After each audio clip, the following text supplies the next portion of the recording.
My name is Lester. I'm the proud director of the Maplewood Library. Welcome to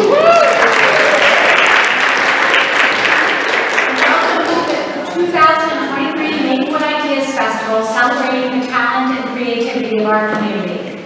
This week is also National Library Week, and today is the Right to Read Day.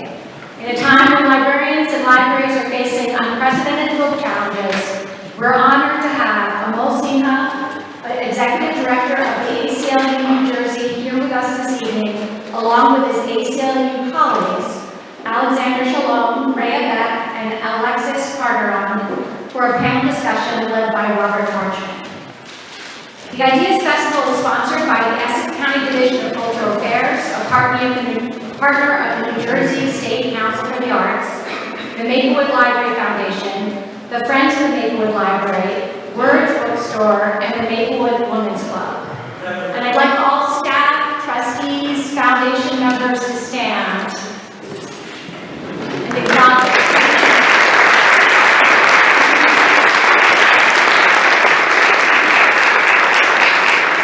And I'd also like to acknowledge Township Committeeman Nick DeLuca, former Township Committeeman and Mayor.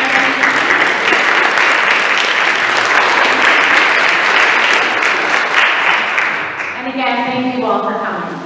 And now I'd like to introduce our moderator for this evening, Robert Marchman. Robert Marchman is the Vice President of the Maplewood Memorial Library Board of Trustees and is the Senior Policy Advisor on Diversity and Inclusion at the U.S. Securities and Exchange Commission. His responsibilities include advising the committee chairman on the development and implementation of strategies to promote diversity both within the SEC and through external engagement with agency partners and market participants. In addition, Mr. Marchman assists the agency's ongoing efforts to promote diversity and inclusion and underserved portions of the investor community. Mr. Marchman is a magna cum laude graduate of Allegheny College, where he was inducted into Phi Beta Kappa and received his JD from the University of Pennsylvania Law School. Mr. Marchman is involved with professional organizations such as the New York City Bar Association's Diversity, Equity, and Inclusion Committee, as well as civic affairs activities that include board membership service for organizations such as Allegheny College and former chairman of the Community Coalition on Race of Maplewood South Orange. And now I'd like to turn it over to Robert Marchman to introduce the NJACLU.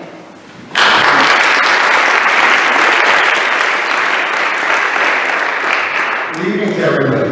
Good evening. Good to see you here. Thank you again on behalf of the Maplewood Library. And I'd be remiss if I didn't say, Sarah, thank you for all you do. You're so good.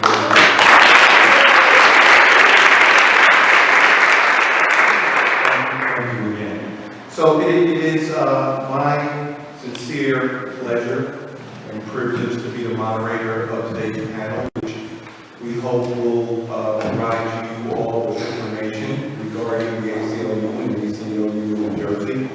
The panel tonight is the ACLU and its impact on American life. The ACLU has a history that dates back over 103 years, and the organization has been involved in many key legal issues such as free speech, criminal justice policy, same-sex marriage, interracial marriage. The issues are numerous, and we'll talk about them throughout tonight. Tonight's panel will explore the rich history of the ACLU and how its work has and continues to impact communities like Maplewood and South Orange, in communities across the state and our nation. The panel will also discuss how the ACLU of New Jersey has evolved and address challenges that it faces and also how it's leveraged opportunities. And I will tell you, preparing for tonight's session was really informational, learned a lot, and I hope that you all will also benefit as much as I did in preparing for this organization that has a rich history and really done a lot to benefit many of us in this nation. So with that, let me turn to Amol to start the discussion. And I'd like for you to just give a brief overview of the ACLU and if you would, talk about the intersection of the ACLU and the ACLU of New Jersey. And again, thank you all for being here tonight. Really appreciate it. Thank you so much, Robert. Thank you, Sarah. Thank you, everyone, for inviting us to be a part of this wonderful community, this wonderful festival, and all of how much support there is in Maplewood for the values that we believe in, and really just looking forward to this conversation. So let me talk a little bit about the history of the ACLU. I've been steeped in some of the history of the ACLU to refresh my own recollection over the past couple of days in preparation for this event. And I was fascinated by how much the organization did in its early days and how much of that work still continues today. The ACLU, as Robert mentioned, was founded 103 years ago in 1920, but the underpinnings of the organization started much earlier than that, years ahead. And the history of the ACLU, as we'll discuss, is sort of a long and continuing story in a lot of ways. We're still fighting some of the same fights, although in different contexts. And I think one of the most remarkable things about our organization, and look, we're not used to talking about ourselves all that much, so forgive me for kind of cringing a little as I talk about us, but it is, I think, worth talking about as an institution, as it is so deeply entrenched in the fabric of American society. And some of the things that continue today in different contexts include things like freedom of speech and book banning and racial justice, criminal legal work, making sure that our state is as fair and welcoming for as many people as possible. And this work has allowed us, I think, in different contexts throughout our history to meet the moment in whatever moment we were in. So let me give you some context for the founding. In 1920 America, which is when the ACLU was officially founded, we were just on the heels of World War I, right? Which had a massive protest against it. I don't know if many people know that World War I had one of the biggest movements of protest against the war in the country's history. And labor rights were non-existent in 1920 America. Labor organizing was met with backlash and prohibited oftentimes, and legally prohibited in many communities across the country. And of course, separate but equal was the law of the land, and racial animus and injustice was prevalent and everywhere. The Bill of Rights of the Constitution did not apply to the states. So state action wasn't met with resistance because of the amendments to the Constitution.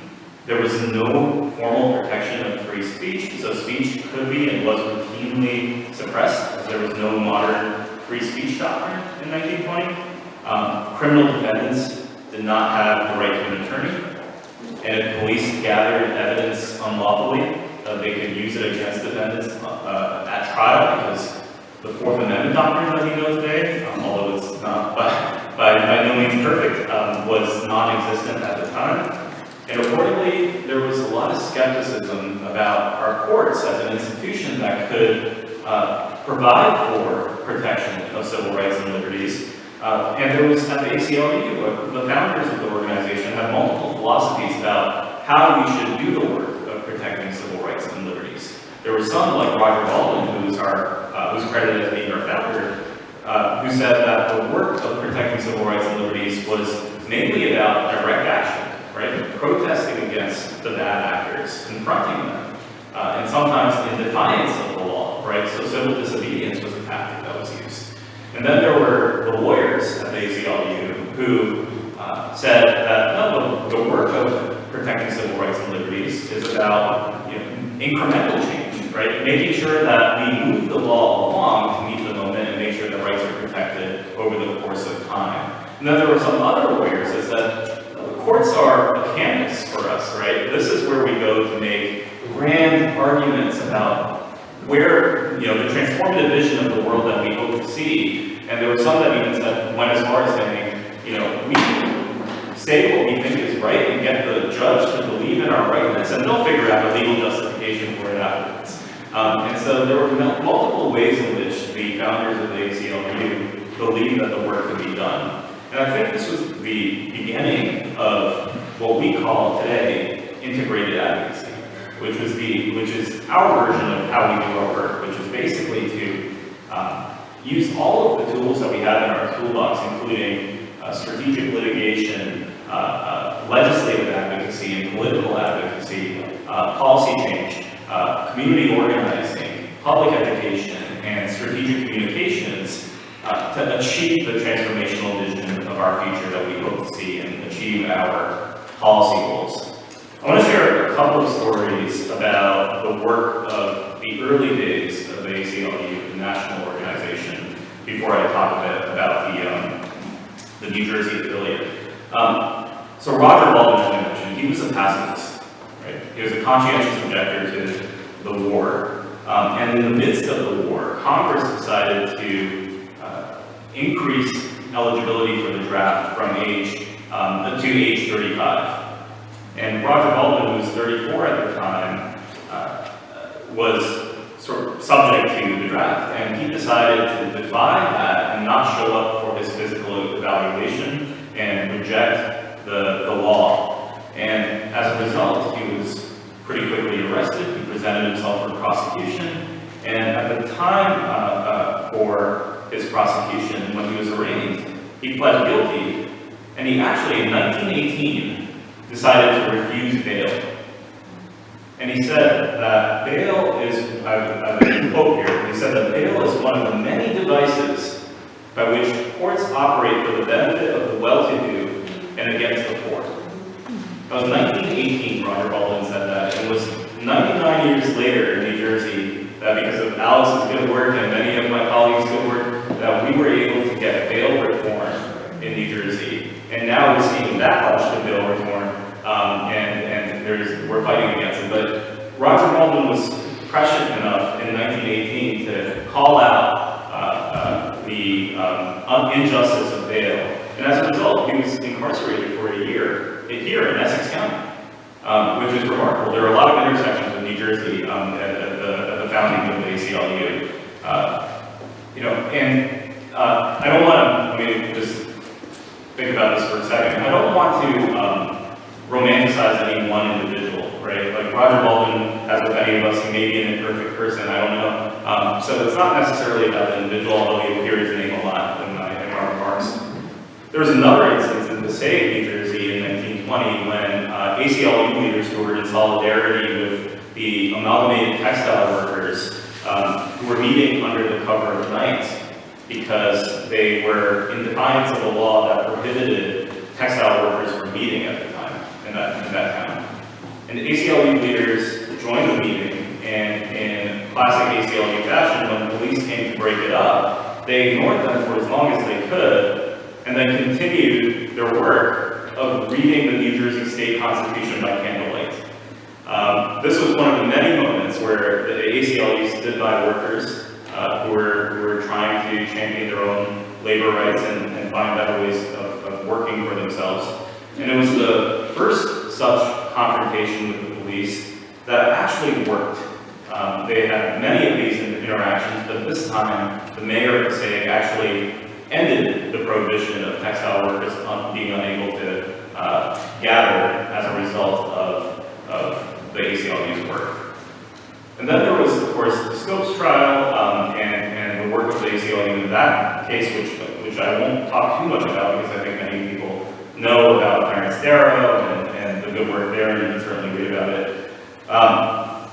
The ACLU, although I know it's famous for free speech work, I don't think many people know that its first major free speech victory was actually in New Jersey.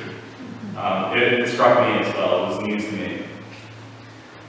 So its first true free speech litigation case was actually in Patterson. So in 1924, 8,000 silk workers had gone on strike. And this may be reminiscent of some Rutgers employees. Mill owners in Patterson obtained an injunction against them by banning picketing and forbidding strikers from congregating. 15 injunctions later, basically all union activity was shut down.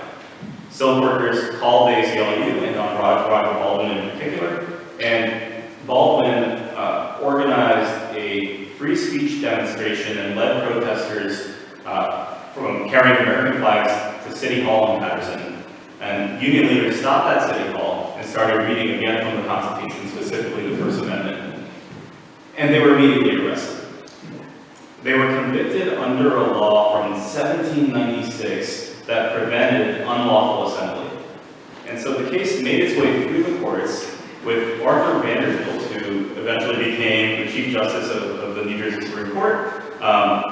And he was our lead counsel for this case, and ultimately the highest court, the Supreme Court of New Jersey, unanimously reversed Baldwin's conviction in the organization's first ever free speech victory in court, and it was right here in our backyard in Patterson.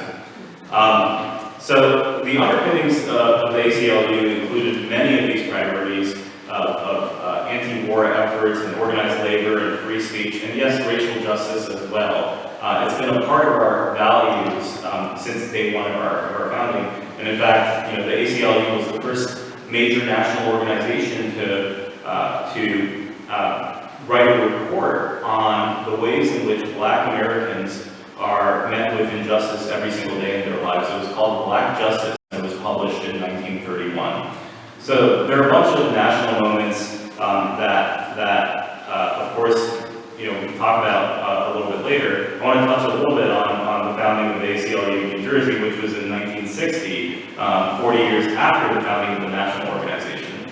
And in 1960, there was a lot going on in the world, of course. One of the things that the ACLU founders, the ACLU of New Jersey founders articulated at their first meetings was that racial equity would be a core priority for the organization. And the work of the organization included challenging William Levin, who came into New Jersey to try to create a suburb where Black folks weren't allowed to purchase homes.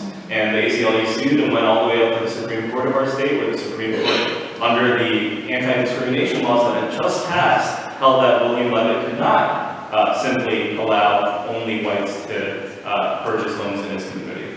And it was in the midst of racial unrest in New York that the ACLU was founded, the ACLU of New Jersey was founded, and we've been in New York for 60 years. During that time, when police violence was at the top of minds for folks, we made sure that we would call for civilian oversight. I see that even in the audience. We made sure that we would call for civilian oversight of police back in 1965, and we're still continuing that fight today.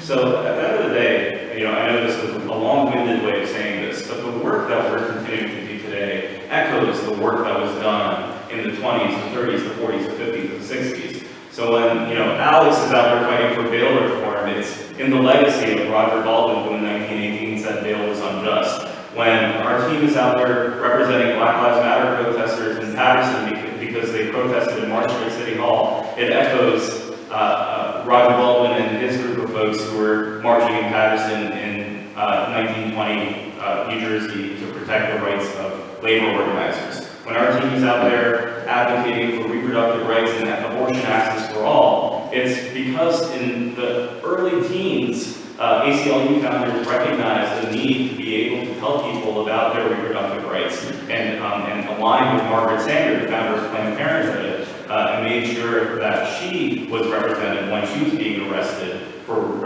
handing out literature related to reproductive freedom. There's so many different pieces of our work that we're continuing today, and I'm looking forward to getting into it a little bit more. Sorry for taking so much time. I will tell you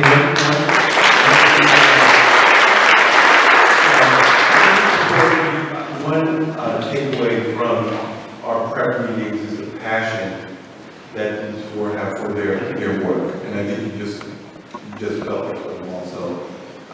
Sometimes it's just best to listen.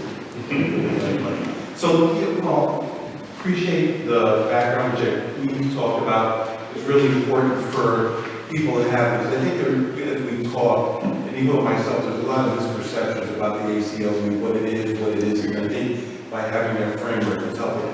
So we talked about the past, working to the future. Let's talk about the ACLU of New Jersey today, and I mentioned in my opening remarks, I'm going to try to have some time for Q&A at the end. but talk about challenges and leveraging opportunities. And to that end, had the opportunity to read the strategic plan, strategic framework that ACLU of New Jersey issued in 2022, it's a plan for 2022, 2026. A lot of interesting points in there, racial justice, a lot of issues that you talked about. But I'd like for this session, the discussion, to talk about how that framework impacts the internal work and external. For the internal, Ray, I'd like to turn to you. I know from our discussions for preparation you were intimately involved with the preparation of the document. But talk to us, if you will, about how the document impacts the culture of the ACLU and some of the issues that you've been working on and dealing with. Sure. Thanks for that question, Robert. So just to contextualize for folks in the audience, our strategic plan has these three pillars that we've been focused on: racial justice, partner leadership, organizational development. And we explicitly adopted this sort of three-pillar framework, but really undergirded by the equity, racial justice praxis. We parallel the work that we do both internally and externally. You know, as an organization's goals have become more layered and complex, our staffing needs also necessarily became more complex. And we made the decision as part of that strategic planning, part of our strategic framework, to ensure that the staff would always reflect the diversity of the constituency that we represent. And most importantly, that diversity not be shallow. So one of the things that we can be very proud of at the ACLU of New Jersey is that the diversity is echoed throughout all of the layers of the organization. And one fun fact that I was thinking about is, you know, of our 4 senior staff attorneys, 3 of them are women and 2 of them are Black.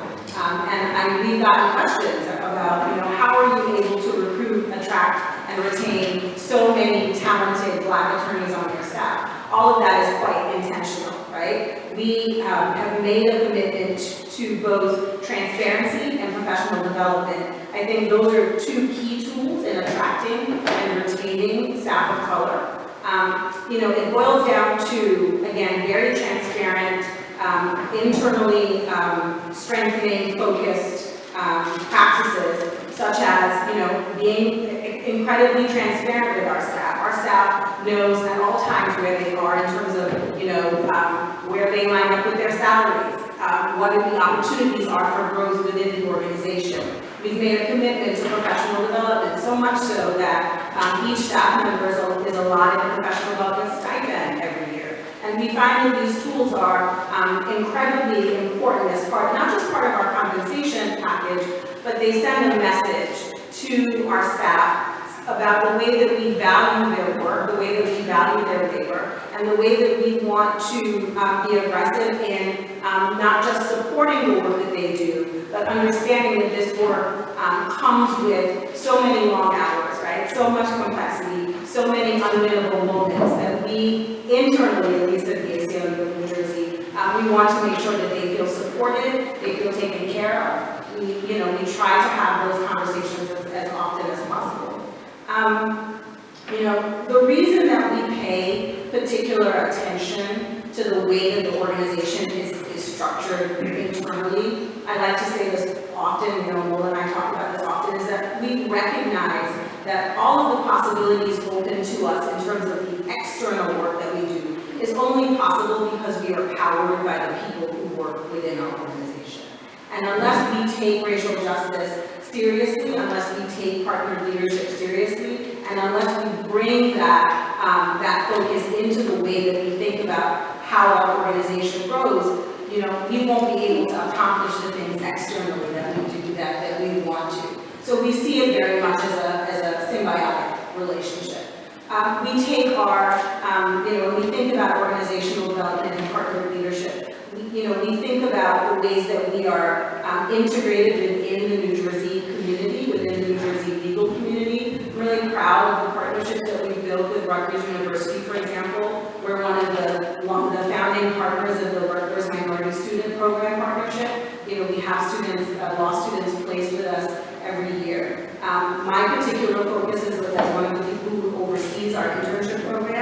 is that, you know, we recruit law students who want to live and work in New Jersey, who are connected to New Jersey, and who again represent the complexity of the demographics of New Jersey. And we've seen that really bear fruit for us. We've seen our interns land in places where, you know, they can continue to sort of follow the ACLU of New Jersey value system. So again, it's everything that we do is certainly buttressed by this idea of racial justice. And certainly we can't solve, you know, 400 years of white supremacy and, you know, historical exclusion of folks within our staff of 35 or so people. But we can ensure that not only can we acknowledge it, but we can begin to put practices and protocols in place so that the folks who are with us feel valued, feel supported, and understand the ways that the work that they do as part of our team has a ripple effect across New Jersey as a whole. So just quick follow-up, just from own personal experiences with strategic plans. Some we roll out, frankly, and they sit on the shelf, right? Candidly. But it sounds like from the description, and more importantly from the outcomes, that how would you say the staff at the ACLU has embraced the core principles of the strategic plan? Well, some of them are here in the audience, so you can figure that out. You know, I think in my role, I'm fortunate enough to be able to, you know, have real candid conversations with folks at all junctures of the organization. And, you know, I can share with you that I've had, you know, brilliant attorneys who've had long legal careers say to me, I've never worked at a place this diverse. I've never worked at a place where, you know, I feel so seen, I feel so valued. When we talk about our compensation packages, for example, I'm not just talking about the amount that we pay, but, you know, we take, you know, my staff will tell you, I've always, you know, when did you last take PTO? How do you take time for yourself? How do you take care of yourself? Alex got a team's message from me the other day, the exact capacity, take vacation, right? So that, you know, so we really do try to, as much as possible, ensure that our staff understands that we see ourselves as a village. Everyone has a role that they play to make the village not just harmonious, but productive, and that role is vital and necessary. And you know, I would say that you know, that in the last 2 years, I think I joined the ACLU team right at the beginning of the strategic planning process. And so my role is not just a product of the planning, but I was fortunate enough to get to participate in it in my previous role. And you know, I think that the staff has really embraced the opportunity, again, to participate in the building of something that's so unique and so unlike any of our previous professional, you know, relationships. Thank you. Yeah, and also just based on the work that Amal talked about, that you see online, I just know as, you know, practitioner, the thing that people need to focus on is the outcomes. Yes. And right, and the quality of the outcomes have been enhanced by the university. By the end, absolutely, you have to have the right. Kudos on that. So just to shift a little bit with the strategic framework in mind, Alexis, as board member, how do you see the framework and the principles that we have talked about impacting the external work of the ACLU of New Jersey? Well, I have to say first that as a board member, I think we're just a great job to be the booster of all the wonderful work that Rhea and Alex and Amal and the whole staff of ACLU of New Jersey does. And they are extremely busy doing a lot of work. And so I thought it was great just talking about a couple of recent really big successes that actually impact all of us in New Jersey, all of us who live here and, you know, are subject to the laws of New Jersey. And I think some of the core tenets of the strategic plan that Rhea talked about really kind of come through. So thinking about things like marijuana legalization. So, you know, we know in Maplewood, we have more than one dispensary now, or maybe one officially open and another one on the way. And that's not just because marijuana is popular, right? It's because it's a major racial justice issue all over the United States, and particularly in New Jersey, where enforcement around marijuana laws for so long, major racial disparities, Black and brown communities bearing the brunt of marijuana enforcement for decades here, marijuana enforcement being police contact for a lot of people, traffic stops that turn into arrests because someone maybe smells marijuana, and then a search ensues, and a whole cascade of legal problems come from there. So the ACLU of New Jersey was really at the forefront of that fight here in New Jersey. And it's really because of, again, the values that were expressed in the strategic plan after many Zoom meetings, the strategic plan. I know all of you who have ever been involved in the strategic plan process know exactly what I'm talking about. Some other recent successes that I think, honestly kind of fly under the radar. I know, I've actually met several people tonight who I just know from Facebook because obviously it's on our people, they love our Facebook groups. And I kind of wish that there was more chatter about some of the great work that the ACLU of New Jersey is doing. So one thing, a really amazing success that I think doesn't get talked about enough is the public health emergency credits. The New Jersey prison population is lower than it's been in decades in recent years. And that's again because of the work of the ACLU of New Jersey. Really kind of getting at the core truth that the pandemic, we've all been through a lot, we've all suffered a lot of trauma, some of us more than others. But prison was a really bad place to be in 2020. New Jersey had the highest death rate in prisons actually, out of all 50 states in 2020. And getting people out of prison in a way that wouldn't actually negatively impact public safety, but would positively impact public health, because people wouldn't be stuck in small, cramped spaces where they would be, more likely than not to get COVID, and also to possibly suffer ill effects because of it, was a huge priority. And obviously that's a racial justice issue too, because we have horrid racial disparities in New Jersey when it comes to the legal system and incarceration rates and things like that. And so the ACLU of New Jersey, I think, is on the forefront of all of these really major fights, particularly around racial justice issues. And I like to say that, so I'm a clinical professor at Rutgers, and I like to say that I have a despised persons docket, because I represent people who often don't have a voice, and it's a lesson that I learned at the ACLU. And I was on the staff at the New York School of Nursing for years before I joined the faculty at Rutgers. And it's a true pleasure to watch the ACLU of New Jersey continue to do all that kind of work, started by Roger Baldwin and his comrades back more than 100 years ago. Alex, Sure. One last add. I think there's this real kind of relationship between what Ray was talking about and what Alexis was talking about, which is to say, all of our integrated advocacy, all of the things we work, and frankly what I'm always saying, all of the things we work on, which are kind of eerily reminiscent of the things that were important 103 years ago, we're better at doing them because our strategic plan moves us forward. And so our integrated advocacy plan and our strategic plan call for us to use partner leadership really helps. Our focus on racial justice really helps. So just to take what Alexis was talking about with COVID and prisons, in early March of 2020, I just actually looked back at our legal filing. I remember in this legal filing, which was really early March, we said there has been a reported case of COVID in New Jersey. That's what it was. There was a single reported case when we started doing this work. We collaborated with the public defender to say, listen, we know this is going to be bad, and it's going to be particularly bad in the prisons and jails. So let's start by getting people out of jail. So, right, prisons are people serving more than a year, and jails are two groups of people that are pretrial detainees, of which we have fewer thanks to bail reform, and then people serving short sentences of less than a year. And we thought, well, let's start with the people serving short sentences for driving infractions, for municipal court violations, for the low-level stuff. And we went to the court and we said, release them. And because we had over years built up some credibility with the court, and because we had a reputation as team players, the Chief Justice sent the ACLU, sent the public defender, sent the Attorney General, sent the county prosecutors to mandatory mediation over a weekend. And when we were done on Monday, 697 people were released from prison that way.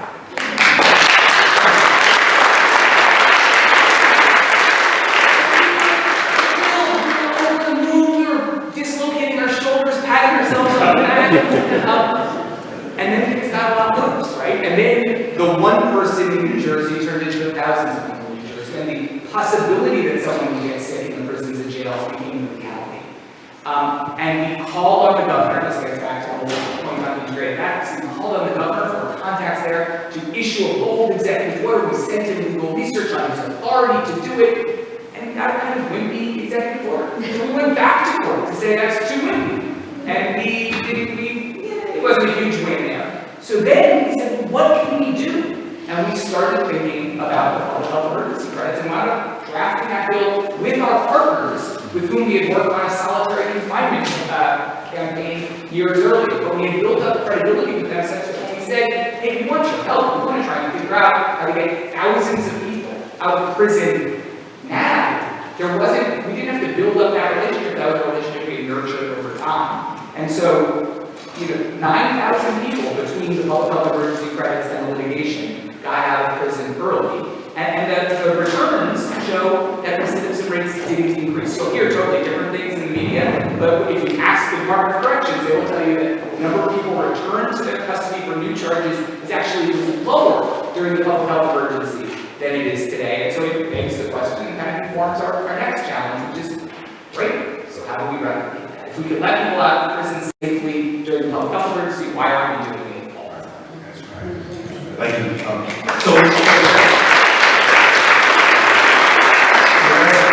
Segment of this session, let's talk about priorities.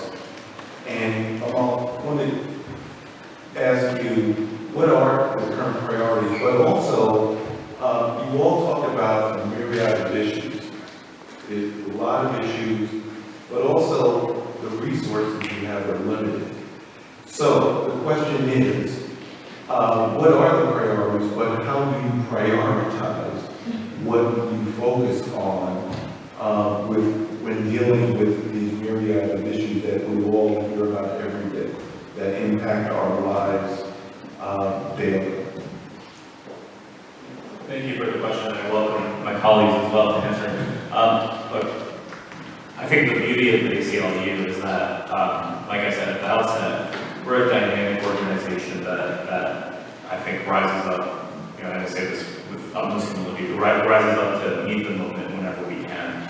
And we do that in coordination with our partners, we do that with community in mind, and we make sure that we're doing it in a way that advances the cause of justice, not just the justice that we think is right, but the justice that the community thinks is right.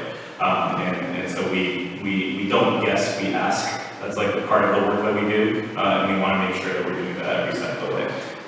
So some of the priorities that we're working on right now, I don't have to tell this audience, but abortion rights is top of mind right now for all of us across the ACLU nationwide. Dobbs was the first time in the history of this country that the Supreme Court actively took away a right from the people, and we're all kind of scrambling to figure out what's next. The good thing is that the thing is that the ACLU is uniquely prepared for this moment because, look, in New Jersey we get to be a little more proactive, and although New Jersey is certainly not perfect, and there's a lot of work that we have to do in getting our lawmakers to even say the word abortion, but we are further along than many other states. There are states that are actively going after people and prosecuting them. And so what I'm grateful for is that the ACLU nationally has created what's called the Abortion Criminal Defense Initiative. Words that I never thought would have to be together in one project, but they are. And what we're doing there is representing people who are either patients or providers who are being prosecuted in their states. So our national organization has created that because we have both reproductive health and justice advocates and also criminal defense attorneys coming together to do that work. In New Jersey, on the abortion front, we're advocating to make sure that abortion is accessible by everybody that needs one, right? To make sure that money is not a barrier, that insurance status is not a barrier, and that immigration status is not a barrier. And we want to make sure that everybody in this country and in this state who needs that often life-saving health care has the ability to get it, and it doesn't depend on the thickness of your wallet. Another priority, and it's been a long-standing priority for our organization, is criminal justice reform and decarceration in particular. When I first started in 2017 at this organization, we put out a report called A Vision to End Mass Incarceration.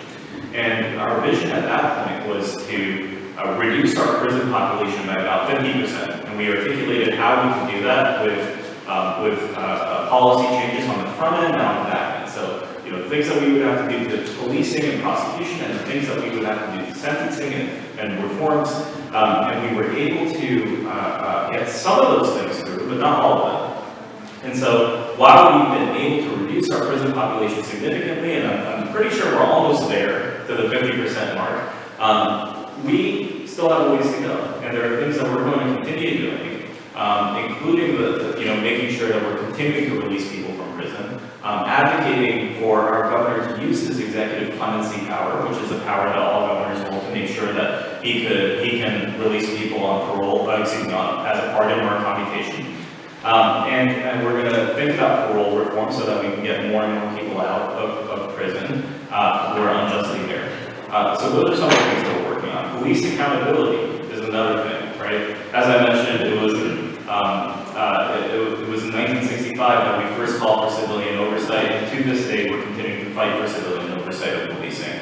We want to make sure that civilians have the right to investigate police officers. Frankly, police shouldn't be policing themselves, right? And so I'm grateful to the communities that have said that they want civilian oversight, and I believe that we're seeing that call here in Maplewood as well. And one of the things that I want to make sure that we can do is have full-throated civilian oversight, and that requires state action to make sure that civilian complaint review boards have the ability to subpoena officers and other witnesses to make sure that we have full stories and that cops and police officers are held accountable.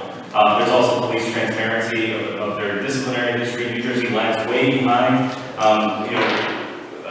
Florida, New York, what else? Oklahoma, Alabama have better police disciplinary history transparency laws than New Jersey does. And that's unjust, and that's something that we've got to change. And the goal of ours is to also end qualified immunity, which police officers use to evade justice, even in civil cases, right? So police officers are able to use qualified immunity as a defense, and it's gone, to lead to absurd results, right? Where police officers are not held liable in a civil sense, even when they commit egregious acts, even when they go well beyond the scope of policing, even when they kill people. And so we want to make sure that police officers are held accountable. And I personally think that when we hold police accountable and we make sure that the community can trust police, it leads to safer communities.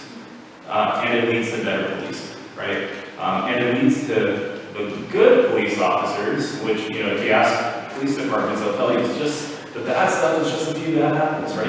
It leads to the good police officers being highlighted for their goodness and making sure that their jobs are easier as a result of weeding the bad ones out. So those are some of our priorities, but I welcome our team to say a little bit more. As Will was talking and as I was talking, I was thinking about the vision to end mass incarceration, about how Alexis and I talked about public health emergency credit, and it was very quantitative, right? We're talking about reductions by 50%. I've got my nerdy dad is in the audience here, and he speaks that language from my less nerdy mom, and she speaks like a much more human language. And I think it's important to think about these things in both of those terms, because obviously we want to get lots of people out of prison.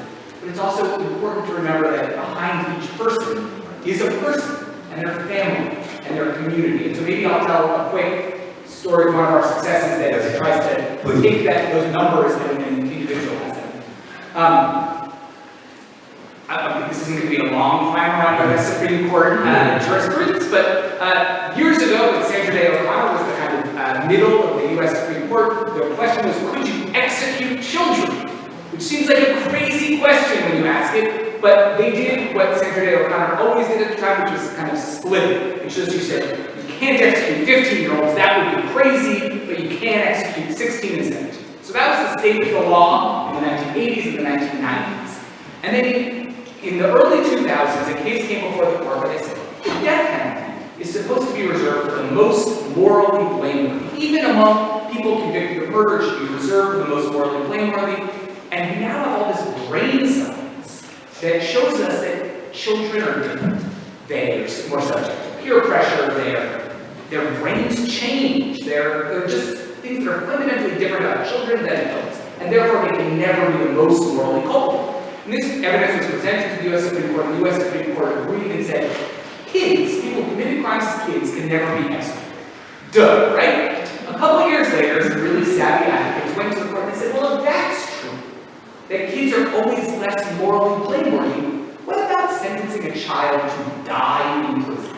A term of life without parole for someone as a child. And they even started with people who hadn't been convicted of murder.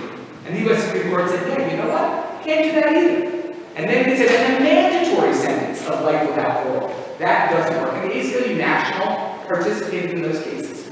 We then sat around in New Jersey and said, well, how does that impact New Jersey? And there was not one child in New Jersey serving a sentence called life without parole. But there are lots of people serving really long sentences. And when you look at them, right, if you're a 17-year-old and you get a 200-year sentence, it's not life without parole, but you're going to die in prison. So we set out to challenge de facto life without parole. People who were condemned with term of years sentences that were going to keep them in prison until they died, or close to it. And we wound up representing a young man named James Comer. And I'm mindful of the time, so I'll give you the 10 years of litigation in about 1 minute.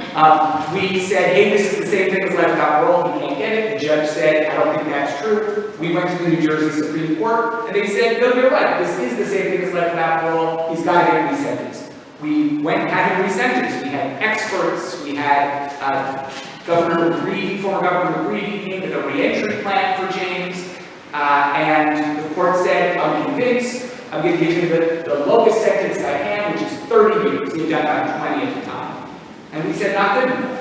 And we went back to court. We said, that can't be the lowest for someone who committed their crime as a child. They have to be able to show that the person they are as a 42-year-old is different than the person they were as a 17-year-old or even a 14-year-old. We went back to the Supreme Court, and they agreed. And they said, if you serve more than 20 years, you can have a chance to prove your rehabilitation. And we went back for another resentencing. Governor McGreevey came back, we had a new expert, and the judge reduced James' sentence again, and he is currently been transferred to a halfway house, so he'll be at halfway house in a couple of weeks, and will be out in a couple of years. Still too long. But it's a big deal. And so now I'll wrap up soon. Nicole and I were at a speaking engagement 2 or 3 weeks ago, and there were all these big meetings. There was a Chris Christie event. There were a lot of fancy Republicans around. Allison was there. And someone came up to me at the end. She's not a fancy Republican. She's fancy. So someone came up to me afterwards. He's very well-dressed guy, and he's very well-dressed partner. And he said, Mr. Shalom, yes, I wanted to meet you. Great. My name is Luis Torres. Nice to meet you, Mr. Torres. He said, I got out of prison in February because of the Comer case.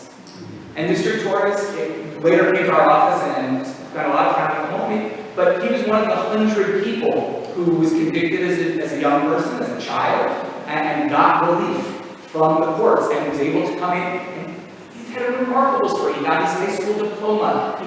He's getting his college degree from Rutgers this May.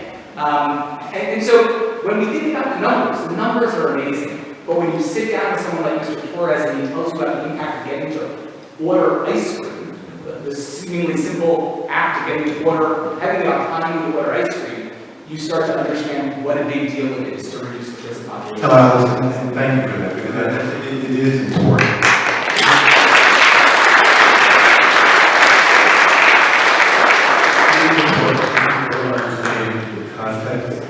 And the impact on real people, and really have an understanding of the difference that these type of actions can make on someone's life as opposed to theoretical.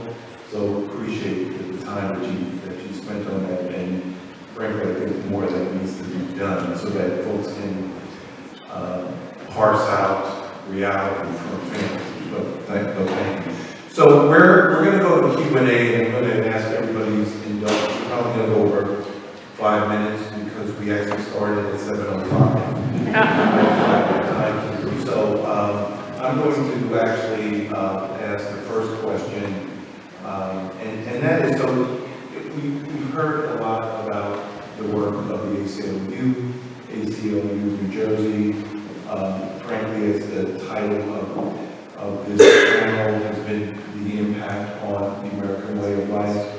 But to do that, one we need resources and other things. So my question is, for those who are interested in supporting the ACLU of New Jersey, what would be your recommendation? And anyone else who wants to join in?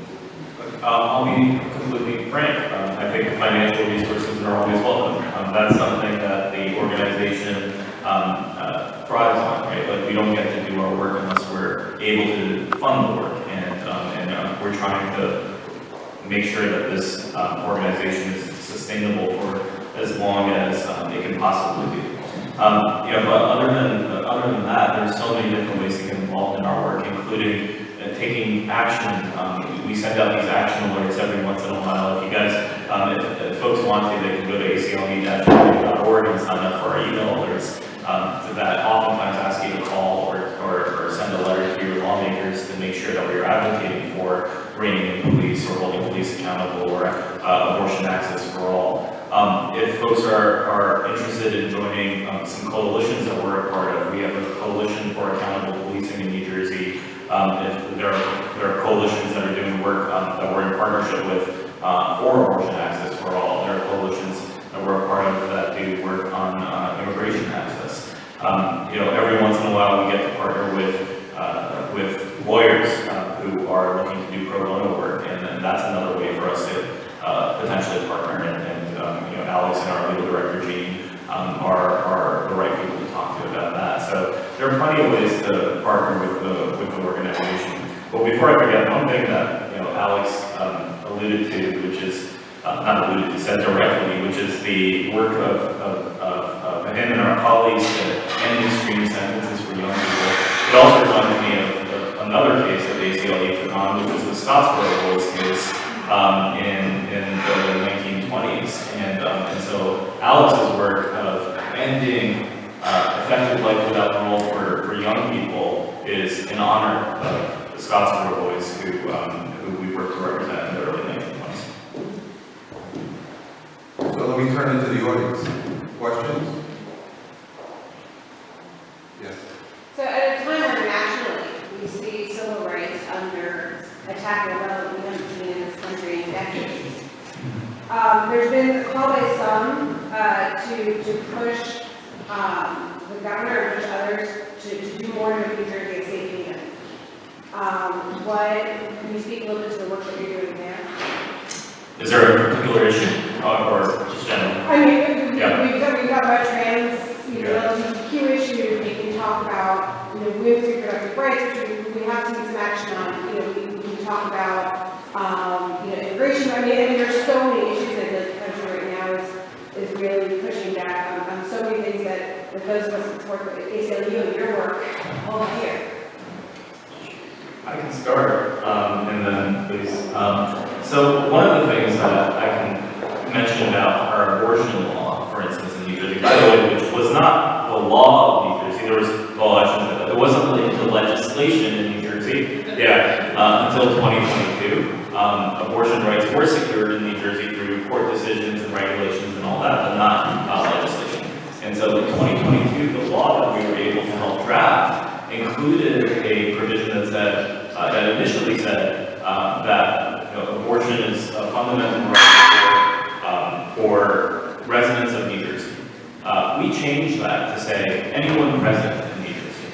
And that's a big difference, right? So that anybody who's present in New Jersey, regardless of where they live, is entitled to seek an abortion. So that is one step of a sort of a legislative change that led to New Jersey being a safer place than a lot of other places.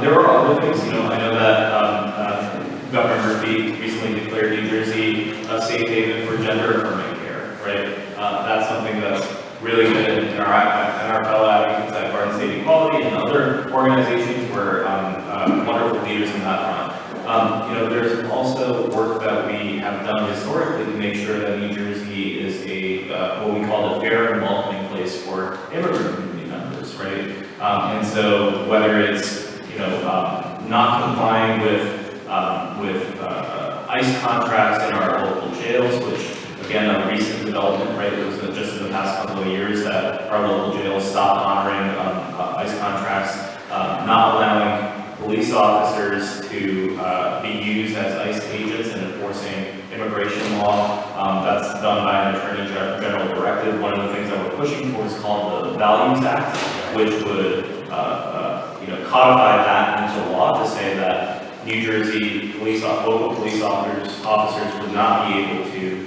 enforce immigration laws, and that's another piece of our work. Are there other pieces of our work that you would mention?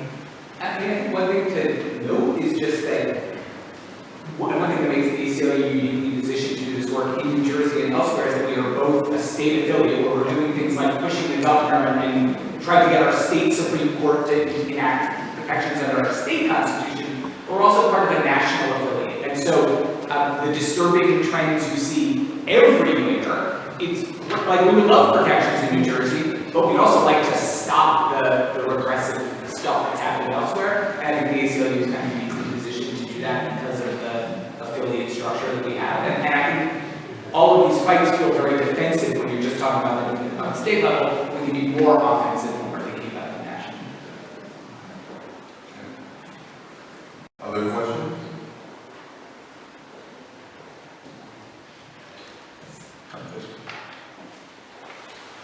So there's been a number of mentions about working to change laws in New Jersey, and I'm just wondering if you've seen a change in the political climate one way or the other, that would be more or less conducive to your work on that front. I mean, the kind of pop, and so I sue people, that's like what I do, and very rarely get people paid to have to do or get to do the policy stuff. I'm supposed to say it that way, but you have to do the policy stuff. The kind of pop analysis of the last election is that the legislature is less interested in social justice issues. They feel like they did enough during the public health emergency that they've done their share. Right? I mean, it was interesting, right? After George Floyd was murdered, there was all this energy, is probably the wrong word, talk about legislative action that was met by almost no legislative action, and now there isn't even talk of legislative action. So I guess that's a step backwards, though it's the same limited amount of. I mean, we've had some successes for sure, but some of our key priorities that we'll talk about on our policing platform, ending qualified immunity, extending access to internal affairs records. I mean, we've had some big successes on internal affairs records, but all through the courts.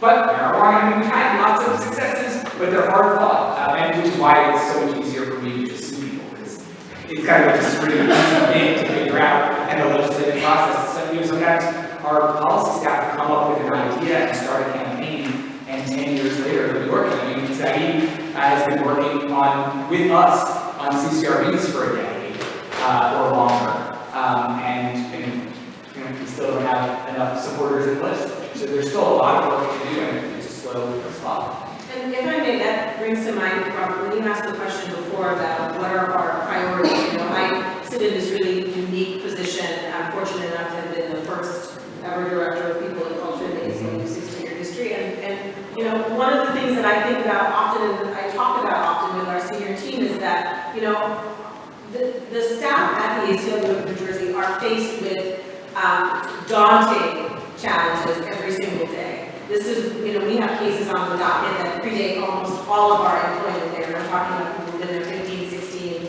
years, right? So the work, the vision that we have for New Jersey is so much bigger than any one law or any moment of political action or inaction. Even I recall we were having a conversation after Roe was overturned, and overwhelmingly our staff felt that our vision for reproductive justice in this country was so much bigger than Roe, right? So we hold these, really huge, audacious goals and values in our hearts and our minds every day that we show up to work. But behind the numbers, behind the goals, to Alice's point, we're people, right? And so I think about that all the time. How do we, as an organization, not just attract and retain the next generation of civil rights and civil we're these attorneys who are going to continue this work long after we're gone. But how do we care for the individuals on our staff who are doing this work day in and day out? As a brief example, I used to manage the legal department, and when I first started, we were inundated with requests for help.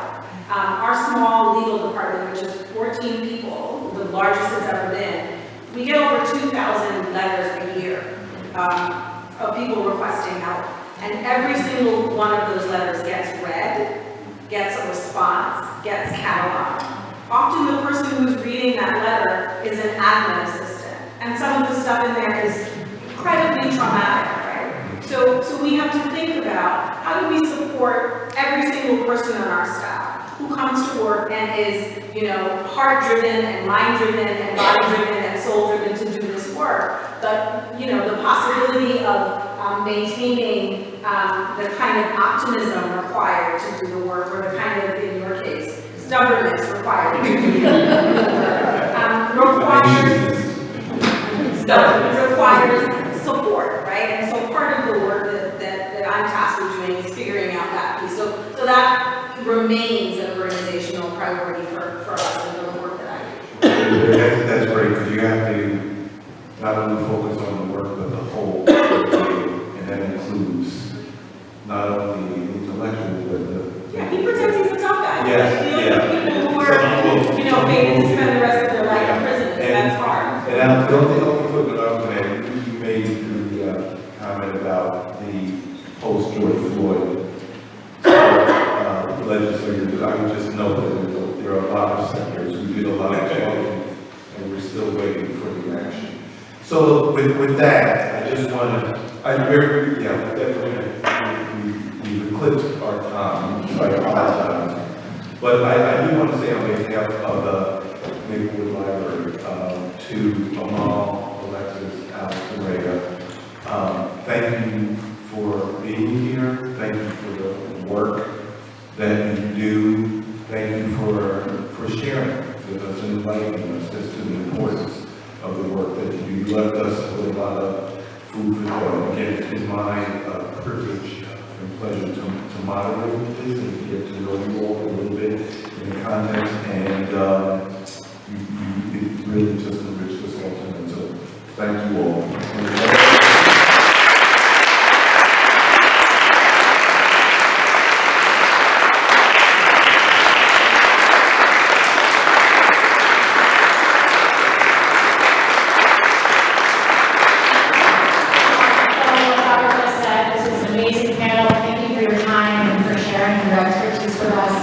and for defending our liberties in New Jersey. We appreciate everything that you do every single day.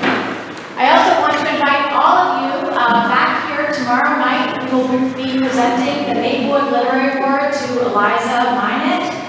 Her book comes out tomorrow, and that is In the Orchard. It's received a rave review in the New York Times, and we're very excited to have her here in conversation with her sister, also best-selling novelist Susan Minot. And on Wednesday, Seth Abramson and Todd Abramson will be talking jazz versus rock. And finally, on Saturday, again here at Town Hall, Michelle Miller, CBS Saturday Morning Post, will be in conversation with Carolyn Cookie Minnick Mason, also discussing her book, Belonging. And I also just want to acknowledge Mary Dean Dacus has arrived since the beginning of the program.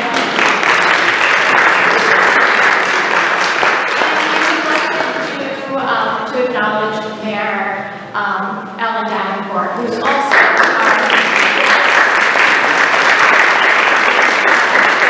Ellen is also the treasurer of the Library Foundation, and I know all of you are very excited for our new library, but we look forward to everyone's participation to the capital campaign, and we will be opening our new library in 2024. So thank you.